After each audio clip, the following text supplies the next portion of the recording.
قادر مطلق خدا باپ اور بیٹے اور روح القدس کا فضل اور اطمینان آپ کو ہمیشہ حاصل ہوتا رہے، آمین۔ آج ہم بات کریں گے رسولوں کے عقیدے کی بابت، دی اپوسٹلز کریڈ۔ یہ کلیسیاؤں میں رائج سب سے مختصر اور مشہور ترین عقیدہ یا اقرار الایمان ہے، اور یہ یاد رہے یہ ایز اٹ از یا ہو بہو بائبل میں کہیں نہیں لکھا ہوا۔ جیسے دعائے ربانی لکھی ہوئی ہے، 10 احکام لکھے ہوئے ہیں، مبارکبادیاں لکھی ہوئی ہیں، لیکن کوئی بھی عقیدہ یا اقرار الایمان یا اسٹیٹمنٹ آف فیتھ ہو بہو لفظ بلفظ ایک ہی جگہ پہ کہیں نہیں لکھا ہوا بائبل میں۔ لیکن جو کچھ ہم اس میں پڑھتے ہیں، جو چیز ہم جن باتوں کا اقرار کرتے ہیں، وہ سب بائبل میں دی گئی تعلیم پر مشتمل ہے۔ اس کے بارے میں کہا جاتا ہے کہ 12 رسولوں نے ایک ایک جملہ شامل کیا اور اسے ترتیب دیا، لیکن اس کا کوئی ثبوت نہیں ملتا کہیں سے بھی۔ مشہور ہے یہ بات، صرف کہیں آپ سنیں اس بارے میں تو کئی لوگوں نے اس پہ کہا ہے کہ جی یہ رسولوں کا اس لیے کہا جاتا ہے کہ 12 رسول تھے اور ایک ایک جملہ سب نے شامل کیا، ایک جگہ اکٹھا کر دیا، اور اس طرح سے یہ رسولوں کا عقیدہ بنا۔ لیکن اس کا کہیں کوئی تحریری ثبوت کسی تاریخی کلیسیائی کتاب میں نہیں ملتا، یہ صرف ایسے ہی بات مشہور ہے۔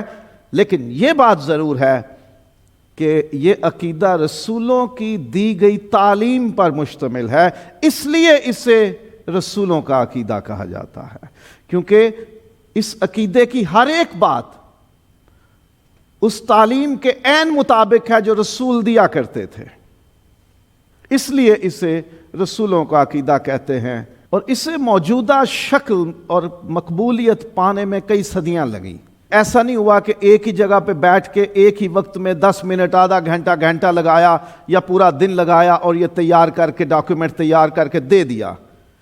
جو اس کی موجودہ شکل ہے اور کلیسیاؤں میں اس کی پسندیدگی یا اس کی مقبولیت، یہ راتوں رات نہیں ہوئی، بہت وقت لگا، صدیاں لگ گئیں اسے اس شکل میں ہم تک پہنچنے میں۔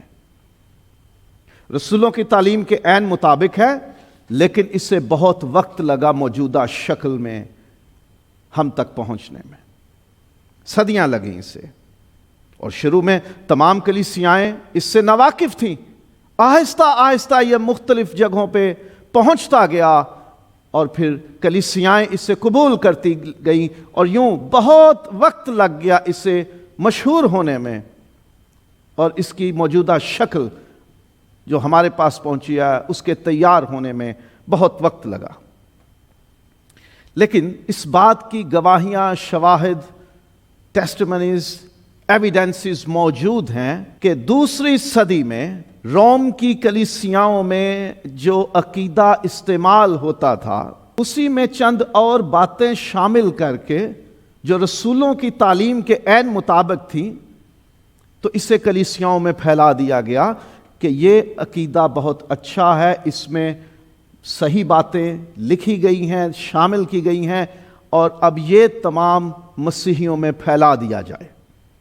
دوسری صدی میں یہ استعمال ہوتا تھا، اور پھر اس میں کچھ اور باتیں شامل کر کے تو اس کو بڑھا دیا گیا۔ جیسے مثال کے طور پر شروع میں اس عقیدے میں یہ بات تھی کہ وہ روح القدس کی قدرت سے کنواری مریم سے پیدا ہوا، پیٹ میں پڑا لفظ نہیں تھا، تو بعد میں شامل کیا گیا کہ ہم کہیں گے کہ وہ روح القدس کی قدرت سے پیٹ میں پڑا اور کنواری مریم سے پیدا ہوا۔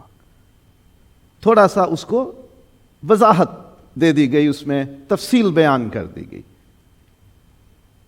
تو اس طرح سے کچھ تھوڑی سی چیزیں اس میں شامل کر کے تھوڑا واضح کر کے اس کو ترتیب دیا گیا، اور یوں یہ دوسری صدی سے چلتا چلتا آج ہم تک پہنچا ہوا ہے۔ اور دنیا بھر میں زیادہ تر کلیسیائیں اسی کو اپنے ایمان کے اظہار کے لیے، اقرار الایمان کے لیے استعمال کرتی ہیں۔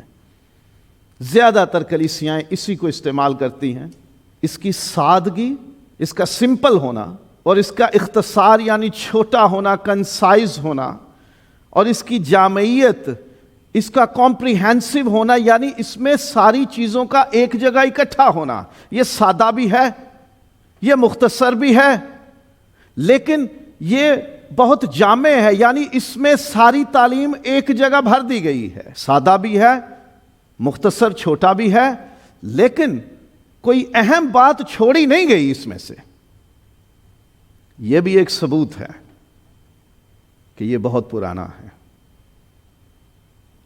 کیونکہ بعد میں جو عقیدے ترتیب دیے گئے وہ بڑے اس لیے ہوتے گئے، وہ اس لیے لینتھی ہوتے گئے، ڈیٹیلڈ یا مفصل یا تفصیل کے ساتھ ہوتے گئے، کیونکہ بعد میں نئی نئی جھوٹی تعلیمیں اور بدعتیں کھڑی ہو گئیں. اور پھر کلیسیا کے لیڈرز کو، خدا کے خادموں کو ضرورت پڑ گئی لوگوں کو سمجھانے کی کہ اب تمہیں یہ جھوٹی تعلیم سے اپنے آپ کو دور کرنے کے لیے یہ بھی شامل کرنا چاہیے. مثال کے طور پر لوگوں میں ایک بات مشہور ہو گئی، کسی نے کہہ دیا کہ یسوع مسیح کا کوئی جسم نہیں تھا، وہ حقیقی انسان نہیں تھا، وہ صرف ایسے ہی روئی تھی اور لوگوں کو محسوس ہوتا تھا کہ وہ ہے بس، لیکن حقیقی طور پہ وہ نہیں تھا. حالانکہ یہ غلط تعلیم ہے. تو پھر بعد میں عقیدوں میں یہ چیز زیادہ تفصیل کے ساتھ شامل کر کے کہ نہیں، وہ حقیقی انسان بنا. کچھ لوگ کہنے لگے کہ وہ خدا نہیں تھا، ہم نہیں مانتے، وہ تو ایک عام انسان تھا.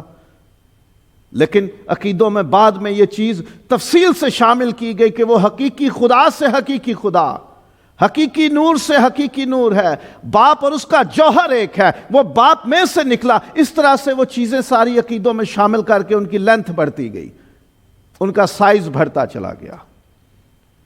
اگر یہ عقیدہ بعد میں کئی 100 سال بعد میں تیار ہوا ہوتا تو اس میں یہ ساری باتیں ضرور شامل ہوتی، لیکن اس کا سادہ ہونا، اس کا چھوٹا ہونا اور اہم باتوں کا اس میں شامل ہونا یہ ظاہر کرتا ہے کہ یہ بہت پرانا ہے. اس وقت وہ ایسی تعلیم جو ایمان کے خلاف تھی وہ شاید سامنے نہیں آئی تھی لوگوں کے، اس لیے ان باتوں کو اس میں شامل کرنے کی ضرورت پیش نہیں آئی. تو بھی اس کی سادگی اور اس کے اختصار کو سامنے رکھتے ہوئے کچھ کلیسیاں اسے ناکافی سمجھتی ہیں کہ یہ کافی نہیں ہے، اس میں کچھ کمیاں ہیں، ہمیں زیادہ تفصیل سے پڑھنے کی ضرورت ہے کہ یسوع مسیح نہیں واقعی خدا تھا، وہ نور سے نور تھا، وہ باپ سے نکلا تھا اور وہ حقیقی انسان بنا. تو اس طرح ہمیں یہ ساری چیزیں شامل کرنی چاہیے. اس لیے کچھ کلیسیاں ہیں جن میں آرتھوڈاکس چرچز ہیں، وہ اس عقیدے کو اہمیت کم دیتے ہیں. وہ اس کا انکار سمجھ لیں کہ واضح طور پر تو نہیں کرتے، اعلانیہ نہیں کہتے کہ ہم اسے مانتے ہی نہیں، لیکن وہ اس کی جگہ نقایا کا عقیدہ پڑھتے ہیں جو اس سے زیادہ لینتھی ہے، بڑا ہے، لمبا ہے، جو 4 صدی میں تیار کیا گیا. تو اس کے سادہ اور چھوٹے ہونے کی وجہ سے کچھ کلیسیاں اس کو اتنی اہمیت نہیں دیتی، اس کی جگہ دوسرے تفصیلی عقیدے یوز کرتے ہیں. لیکن اس میں مسیحی ایمان کے بنیادی اور لازمی نکات شامل ہیں.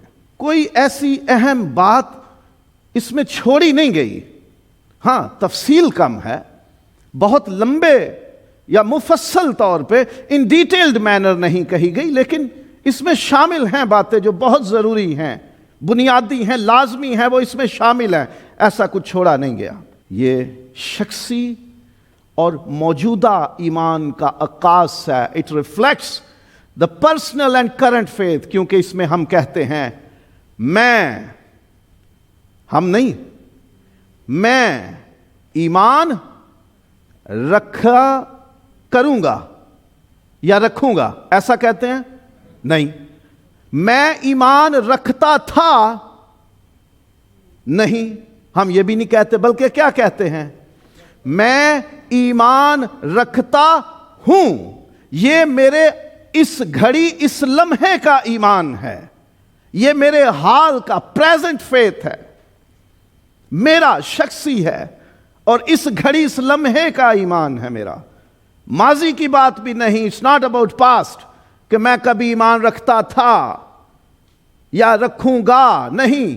یہ حال کی گھڑی، موجودہ وقت میں، اس لمحے میں میرا یہ ایمان ہے. اور میرا ایمان ہے، کسی اور کے ایمان کی بات نہیں کر رہا. یہ کولیکٹیو بات نہیں ہو رہی اس میں کہ جی ہاں جی مسیحی ایمان ہے. نہیں، یہ ہے میرا ایمان ہے، میں ایمان رکھتا ہوں. I believe. اور یہ ماضی، حال اور مستقبل کی بابت ہمارے ایمان کا عکاس ہے. ماضی میں جو کچھ خدا نے کیا، یسوع آیا اور جو کچھ اس نے میرے لیے کیا، میرا اس پر ایمان ہے. اس وقت میں کس حالت میں ہوں، میرا اس پر بھی ایمان ہے. میں اس وقت روح القدس کی موجودگی اور اس کی خدمت اور کلیسیا اس میں شامل ہونے پر میرا ایمان ہے. اور مستقبل میں جو کچھ ہوگا میرا اس پر بھی ایمان ہے. یعنی یسوع آئے گا، عدالت ہوگی اور جزا اور سزا ہوگی، اور مجھے جسم کے ساتھ زندہ کیا جائے گا اور ہمیشہ کی زندگی ملے گی. جو کچھ پہلے ہو چکا اس کی بابت ایمان ہے. موجودہ وقت میں جو میرا ایمان ہے یہ اس کا اظہار ہے، اور جو کچھ مستقبل میں ان فیوچر ہوگا یہ اس ایمان کو بھی ظاہر کرتا ہے. سو یہ عقیدہ ماضی، حال اور مستقبل کی بابت ہمارے ایمان کو ظاہر کرتا ہے، اور یہ مستقبل کی بابت ہماری امید ظاہر کرتا ہے. In future what is my hope, میری امید کیا ہے؟ امید میری یہ ہے کہ یسوع آئے گا. امید میری یہ ہے کہ وہ عدالت کرے گا زندوں اور مردوں کی. اور امید میری یہ ہے کہ میں جسم کے ساتھ زندہ کیا جاؤں گا. امید میری یہ ہے کہ مجھے ہمیشہ کی زندگی ملے گی. اور یہ ماضی، حال اور مستقبل کے ایمانداروں کے ساتھ ایمان میں شراکت کا بھی عکاس ہے. جو پہلے ایماندار گزر گئے، جو آج دنیا میں ایماندار ہیں، اور جو میرے بعد بھی مسیح کے اس دنیا میں دوسری بار آنے تک جتنے ایماندار ہوں گے اس دنیا میں ان سب کے ساتھ ایمان میں شامل ہوں. کیونکہ شروع تو ہم کرتے ہیں میں ایمان رکھتا ہوں، اور پھر بیچ میں کہتے ہیں ہمارے خداوند یسوع مسیح پر. وہ صرف میرا نہیں، وہ دنیا بھر میں ایمانداروں کا خداوند ہے. وہ تمام دنیا کا خداوند ہے. جو مجھ سے پہلے ایماندار گزر گئے وہ ان کا بھی خداوند ہے. جو اس وقت دنیا میں ہیں ان کا بھی خداوند ہے، اور جو میرے بعد آنے والے ہیں ان کا بھی خداوند ہے. اس لیے ہم کہتے ہیں ہمارے خداوند، آور لارڈ. ہم اس میں سب کو شامل کرتے ہیں، جو پہلے ہو گئے وہ بھی، جو آج موجود ہیں وہ بھی، اور جو آنے والے ایماندار ہیں وہ بھی. ہم انہیں اس ایمان میں شامل سمجھتے ہیں.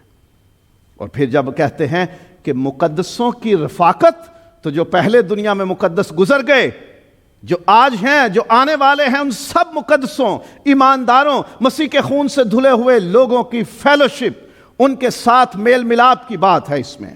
اور پاک کلیسیا، پاک کلیہ کلیسیا، پوری دنیا کی کلیسیا.